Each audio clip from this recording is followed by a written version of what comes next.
ఏ శ్రీనివాస్ గారు, శ్రీనివాస్ ఏడి అని నన్ను అడగడం జరిగింది. నేను అలా ఇలా చూసి మీరే శ్రీనివాసు కదా అని నేను అంటే ఆయన చూడండి ఎంత చక్కగా నవ్వుతున్నాడు.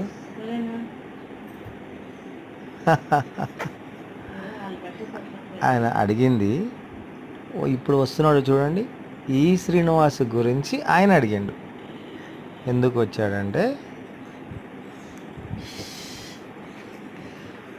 ఆ శ్రీనివాస్కి ఈ శ్రీనివాసు మందులు చెప్తే ఆ శ్రీనివాసు ఈ శ్రీనివాస్కి ఫోన్ చేసి మందులు తీసుకొచ్చాను రమ్మని చెప్తే ఆ శ్రీనివాసు కన్నా ఈ శ్రీనివాసు ముందు వచ్చి ఆ శ్రీనివాసు ఏడని ఈ శ్రీనివాసు అడిగితే ఏ శ్రీనివాసుని నేను అడిగితే ఆ శ్రీనివాసుని ఆయన చెప్తే ఆ శ్రీనివాసు ఆ శ్రీనివాసు ఈ శ్రీనివాసు వచ్చిన తర్వాత ఈ శ్రీనివాస్కి నేను చెప్పిందని ఈయన చెప్పడం, ఆ శ్రీనివాసు ఫోన్ చేసిన ఈ శ్రీనివాసు